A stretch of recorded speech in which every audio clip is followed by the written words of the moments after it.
Alright, you guys, welcome back to Backyard Barbecue Everything. I'm Zachary Brewerton, and today we're going to be doing another video for you. Only this time, as you can see, I've got 4 racks of ribs laid out. These are what you call a spare rib. When it comes down to ribs, you've got your spare rib up, down towards the bottom.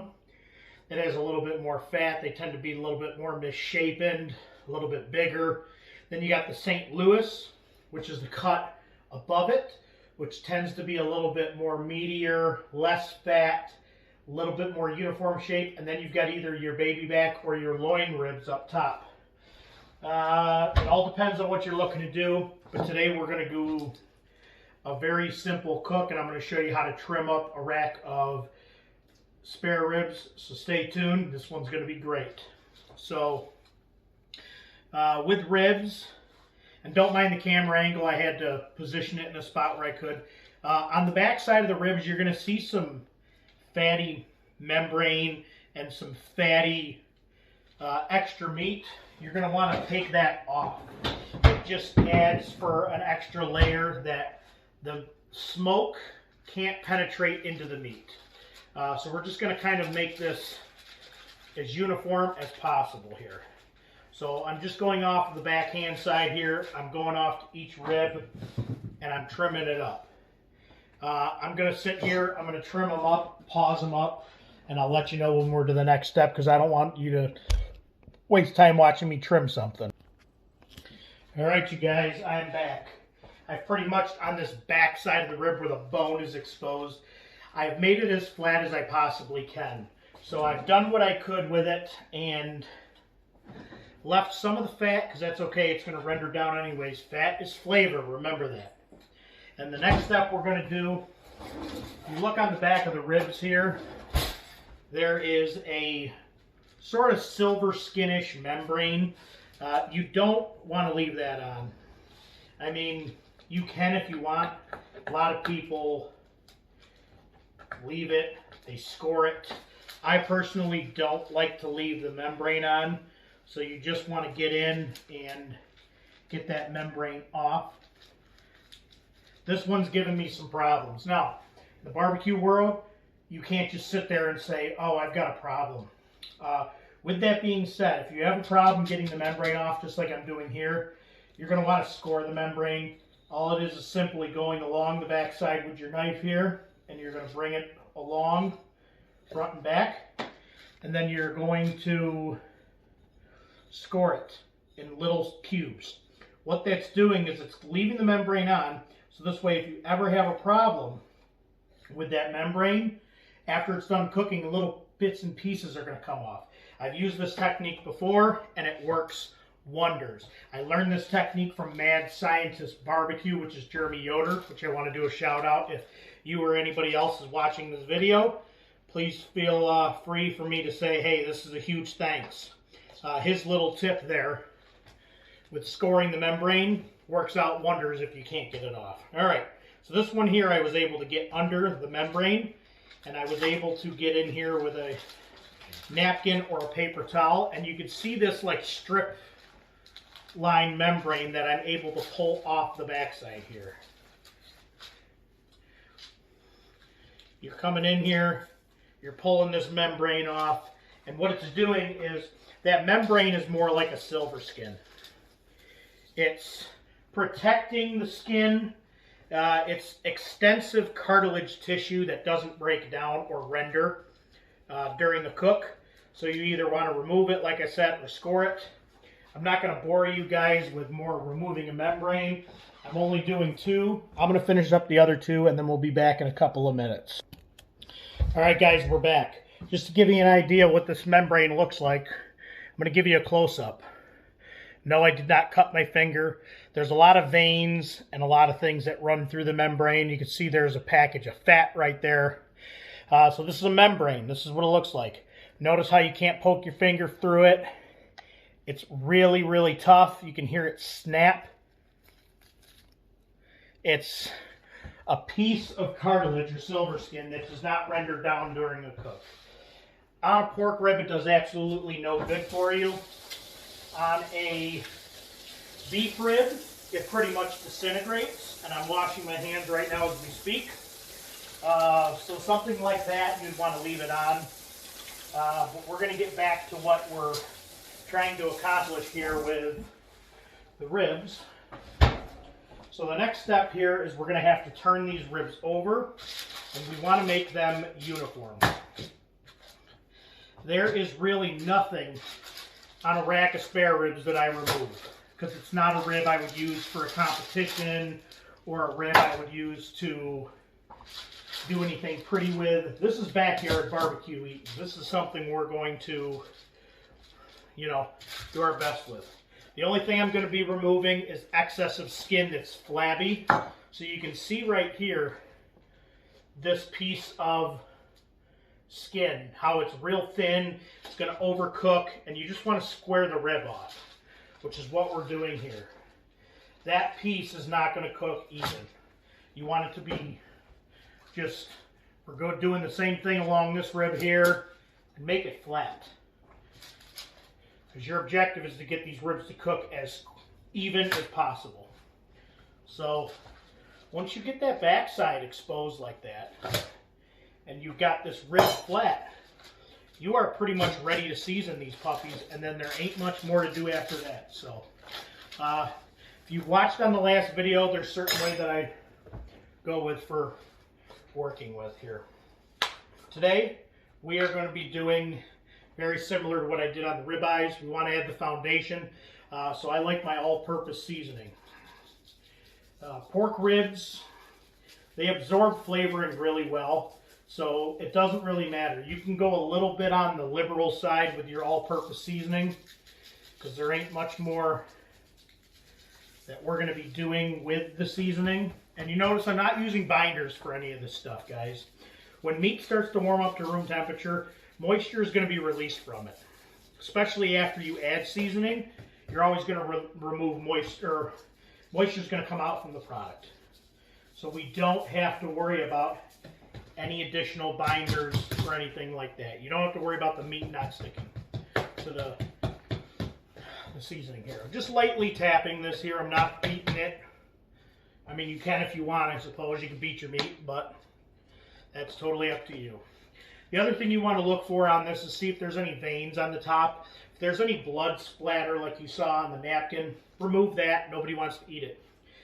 You'll notice here this is a Malcolm Reed's The Barbecue Rub container. He's another person I want to do a shout out to.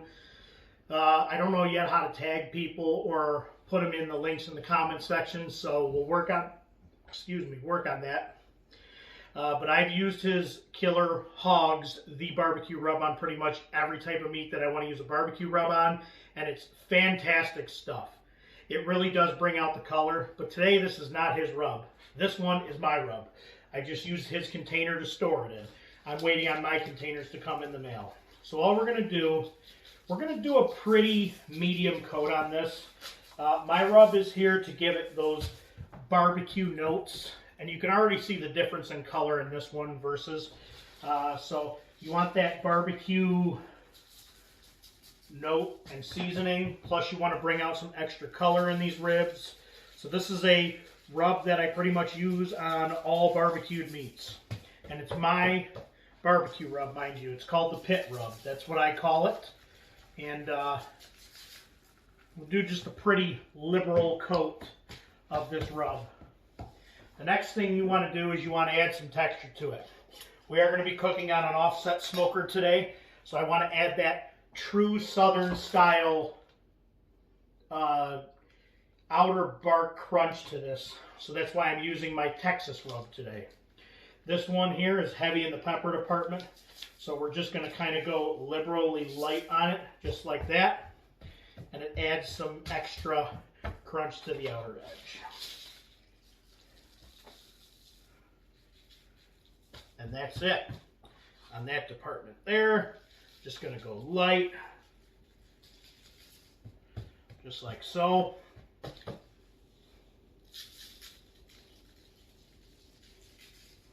And boom. The next thing we got to do is we're going to season the backside, but I'm not going to bore you with that. So I'm going to season it flip it over, and we'll go from there. All right, you guys, we're back. So as you can see, we've got a not too heavy coat of seasoning on this rib, but we have some nice color. That's what I would call a perfectly seasoned barbecue rib. What we're going to do is we're going to now walk out and we're going to go to the pit to see our temperatures. Today, we're going to want to run somewhere in the ballpark of about 225, 250. Somewhere in the range is where we want to be at. These are different thermometers I've added to this pit. We've got this one here at about 250.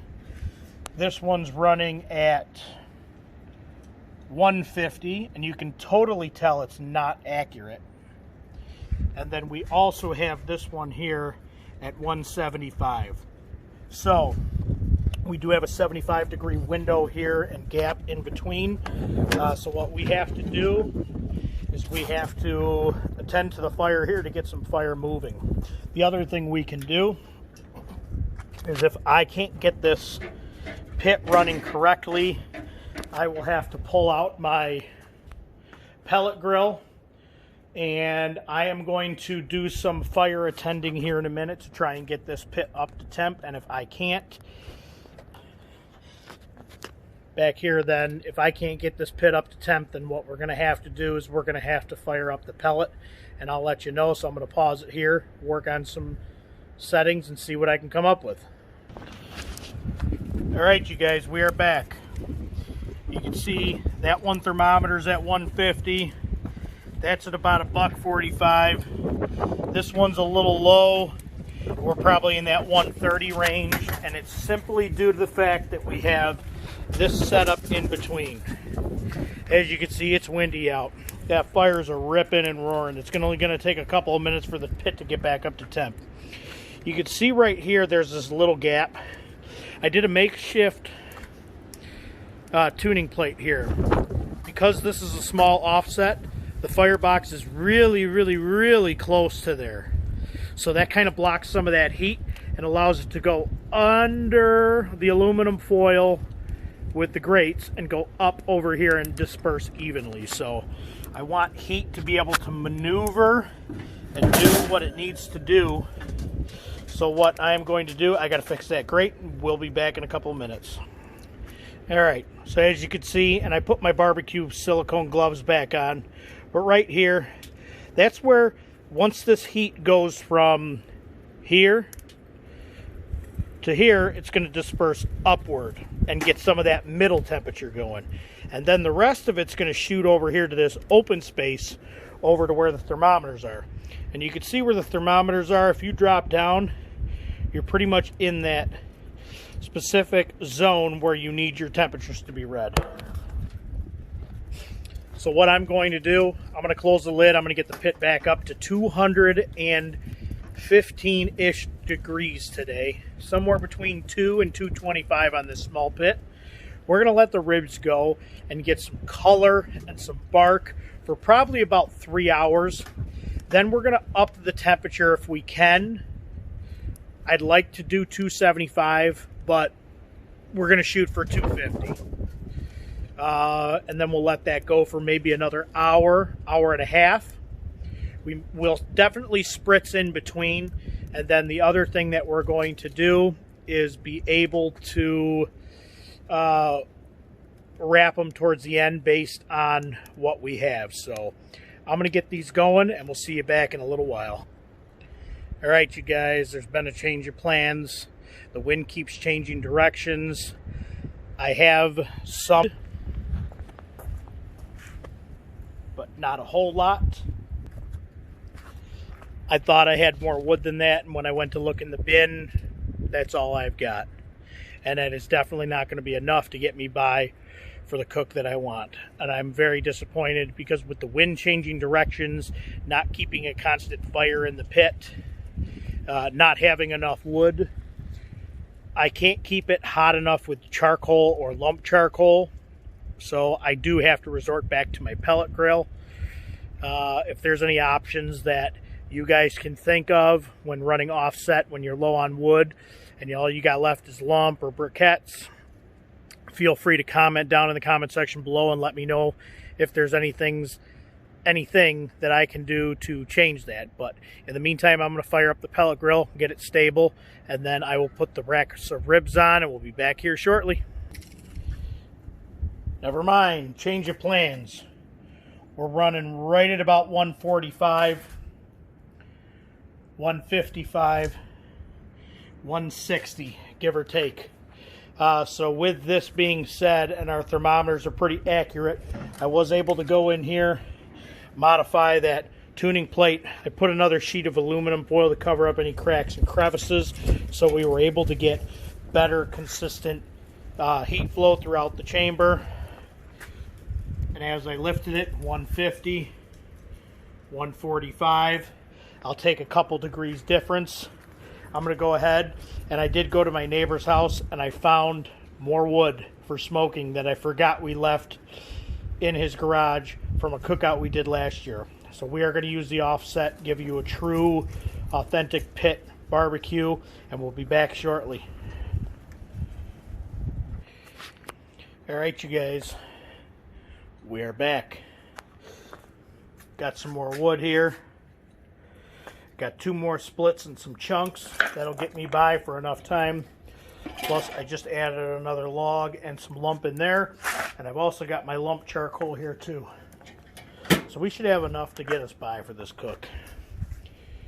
You can see the smoke ripping out of it. What we have is that light smoke. I had to do 3 racks down below, 1 on the top rack here. There's plenty of room to do barbecue on this pit. And we're just going to keep an eye and we're going to watch.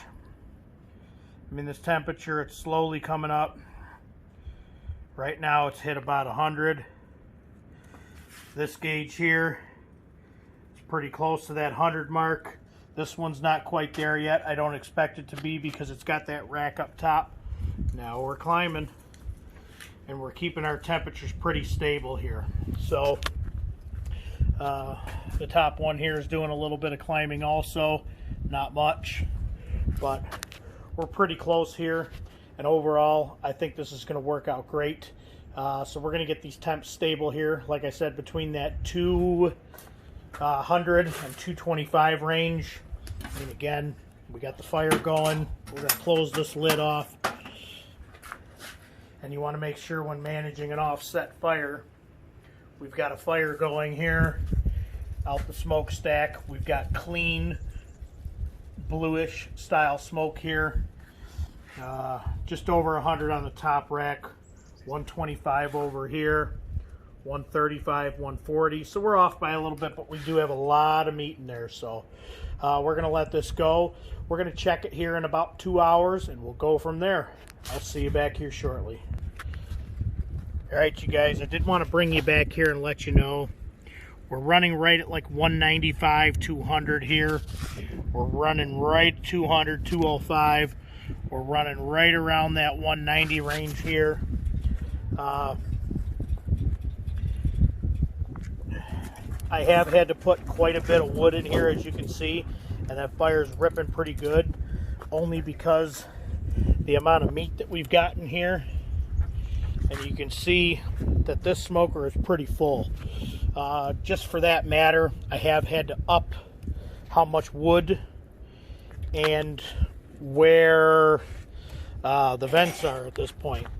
When I close the firebox, you can see that the vents here are pretty much wide open. I don't really think, yeah, they're wide open. Nothing more I could do. The vent up top here to stabilize is pretty close to about half. And I've had to do that so this way the temperature themselves, with the lid being closed and opened there, it's been stable about that 140, 150 mark. So I'll keep you updated and keep you posted as the cook goes on, and we'll go from there. Alright guys, we're a couple hours in now. I was able to get a nice color You can actually start to see them smoke now. I did cut the vents back just a little because I was able to get this fire stable and keep it going. After lifting the lid, you can see it's 225, 225, 200. But right now where my vents are set at, and when it reopens itself, you can see it slowly starting to climb. What I've done was I was able to set this vent about halfway. This vent to about a third, and then it pretty much stabilizes in between that 225-ish to 250 range, and that's exactly where I want this sucker to be. So that's where we're going to hold it the remainder of the cook until we have to wrap, and I'll keep you posted once we wrap. Thank you. Alright guys, I'm back for another update. We're pretty much about halfway through that stage where we need to wrap and keep it stable from the beginning. So you can see right here we're at that 225 mark. We're about 235, 240, 230. So we're pretty stable as far as temperature is concerned. I'm not going to open the lid. With the wind changing and everything, I did have to reset the vents to about half, 3/4. The temp did drop a little, so I am revamping it. But I am going to post a picture here afterwards so you can see where the ribs are at, right around that halfway mark from start to wrapping. So here we go, and then I'll see you back here later on. Alright guys, we are probably at that 2.5 hour mark, and I want you to see, you can see it's pretty dry. Over top here, you can actually see that I haven't had to really spritz these yet. These ribs have done well on their own. They've got moisture on the top, and I haven't done any spritzing to them. Now that the rub is starting to actually stick here, and we can see that they're drying out, because I've kept them at such a low temperature around that 200-degree mark, and then I upped them recently to that 250 mark, that's when they started to dry out. They were pretty moist under that 250 mark. So what I'm going to do here, I'm going to spritz these guys up. All that basically is putting a layer of what I'm going to use today is apple cider vinegar, a splash of Worcestershire, and water. And we're going to spritz them up and get them going. And then we're going to be ready to wrap here sometime soon. But I'll keep you guys posted, and I'll let you see it throughout. Alright guys, it's probably been about 20-30 minutes since we spritzed them. You can still see there's moisture on top, so we don't have to spritz again. What is nice, if you look at right here, you can start to see them Himalaya, is what I call them. It means we're starting to get some pullback here. That meat's actually starting to cook. And if you look, you can see we have a little bit of the bone pullback. Since this rub is not fully stuck on, and we haven't gotten a whole lot of pullback from these yet, they're still not ready to wrap. This one up here is a little on the darker side, so I'm going to end up spritzing that pretty soon. But other than that, we're getting some nice results from these ribs here. A little bit of the bone exposed. Once we get a little bit more and we start to get to that crackling stage, which if you look, you can see I'm lifting. It's starting to crack right there a little bit to the right, but not a whole lot. We're not quite ready for that wrapping phase yet. So I'm going to reclose this, because if you're looking, you're not cooking. And we will get back to going here in a little while. Alright guys, so I did want to give you a quick update. We're right around that 260 mark here, 260 here, and 255 here. We're running about a 5-degree difference, swinging it whichever way we look. And I mean, I can't be happier with that. I just wanted to show you, maintaining it throughout this cook, that's the kind of temperature results we're getting. Any of you guys have offsets. What I did here, you can see there's a couple of holes. I don't know if it, I'm going to try and just pass by slowly to see if it catches up on camera that there's holes there. I did put some drippings down, or tinfoil down to catch the drippings, because on these cheap offsets you don't get a way for any liquid to drain out. Part of that's the fat rendering out, part of that's the moppings and the spritzing that I did to the ribs. So I just wanted to give you that an idea. Also, didn't get a chance to show you guys, but this fire's still been going solid. I don't want to keep it open too much because I'm going to lose some heat, but just to give you an idea of what would. I mean, as we've been talking here, we're still 260, 250, 250, so we're 5, maybe 10 degree most, which is good for the amount of meat and the small cooker we got.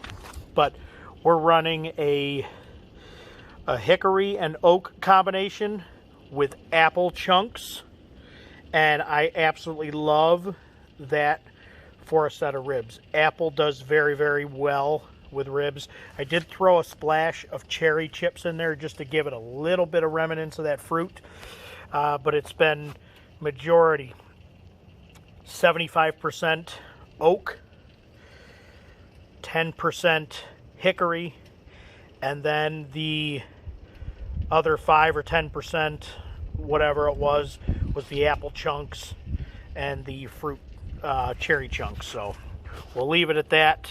I'll give you an update later on, and so that way you can see when it's time to wrap. All right, guys, we are back. We have finally hit the 3 hour and 15 minute mark. You can see now we're getting some more pullback on there, which is where I like to see. Also, I did rotate these around. I've been spritzing them every 45 minutes or so, and now you can actually see that the bark is forming. There is also that rub that's not coming off on my fingers here. So if you also look, you notice that when you pick up, you're getting that cracking. Once you get that cracking in there, that's when you know that they're pretty much going to be somewhere around 150 to 160 degrees. At least that's been my experience with doing racks and racks of ribs.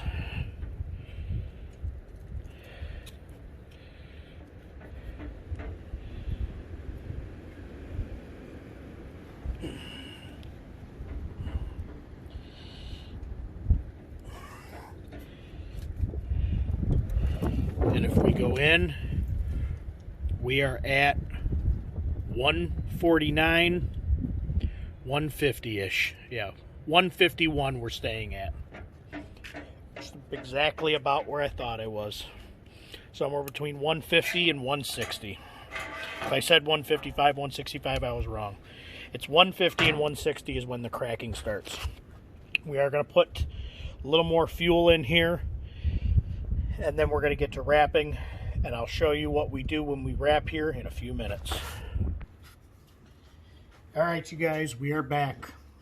We are going to be wrapping now. Basically what I do now when I wrap is I take and I'll show it to you so you can see it. In the cup there, we have just some either margarine or melted butter, whichever one you have on hand is best. Maybe a teaspoon, tablespoon-ish, somewhere in that range, apple cider vinegar, and then a tablespoon of whatever barbecue rub you're using. Basically what you're trying to do at this point is you're trying to put moisture and added moisture back into the ribs that they may have lost while they're tenderizing it. So all you basically do is you lay some of this down here, and then I'm going to place the rack of ribs meat side down, which I'll show you here in a minute. Alright guys, so as you can see, put the rack of ribs meat side down.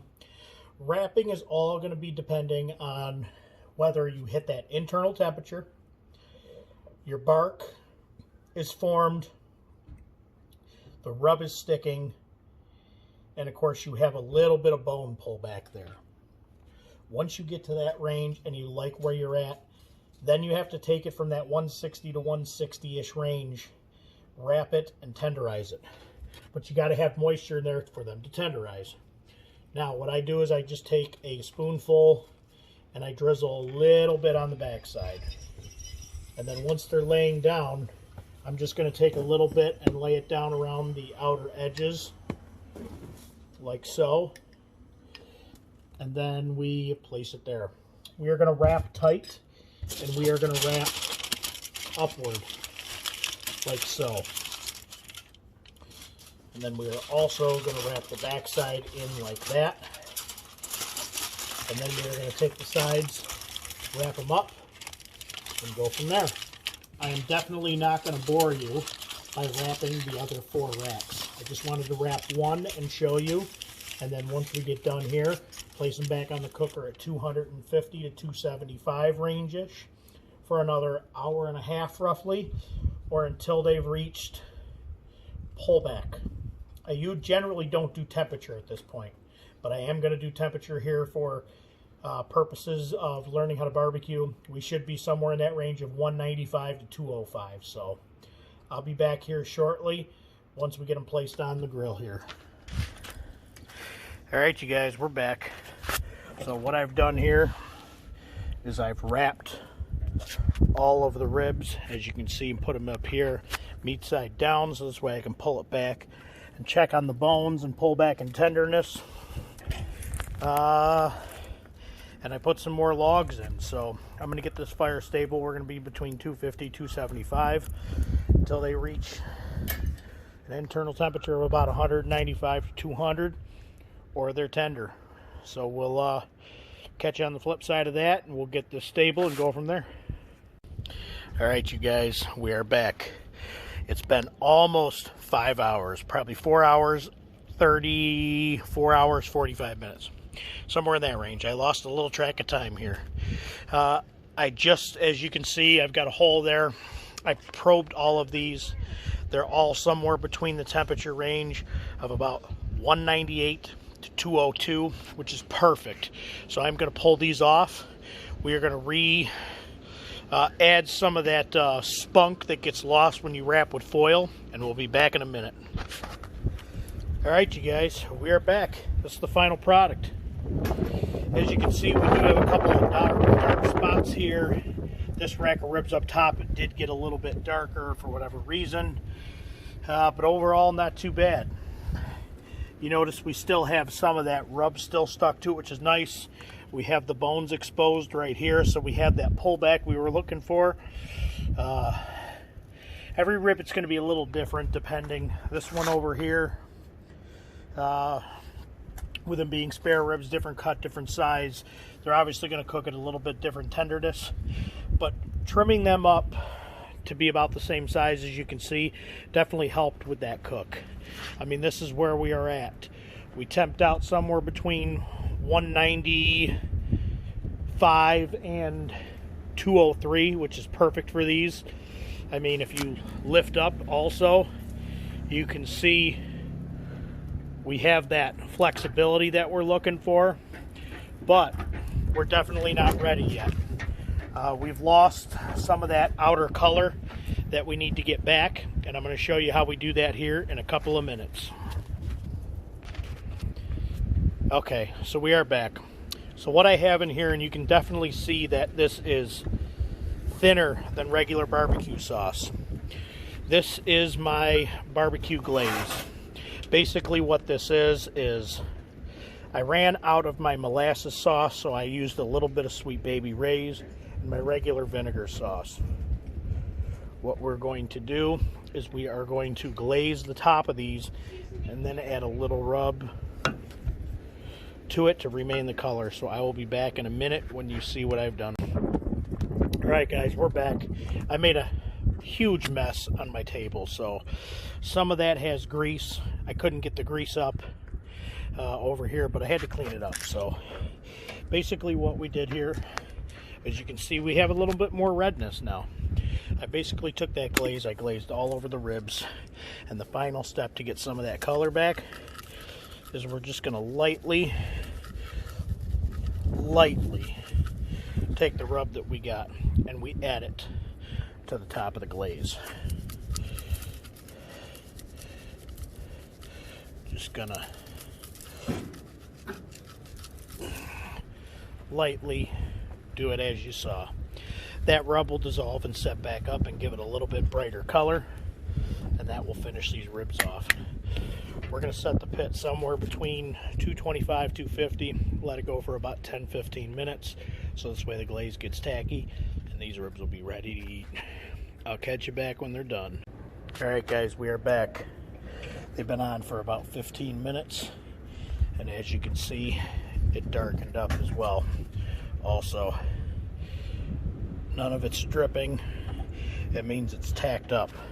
So what we're going to do is we're going to pull these off, let them rest, and I'll see you back after they've rested. We're probably going to go about 15-20 minutes to rest here tonight, so I'll see you back here shortly. Alright, we are back. We have let these things rest, and this is our end result. I'm going to turn this around, and you can see we have the perfect color, the perfect pullback. We are going to cut down into one of these right now.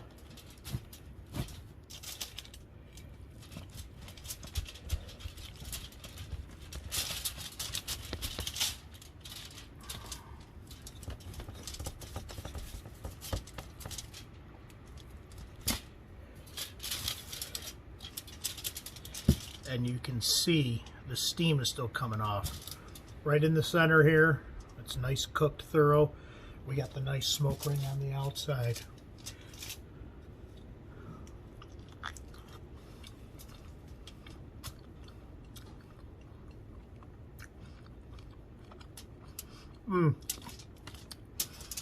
Those are flavorful.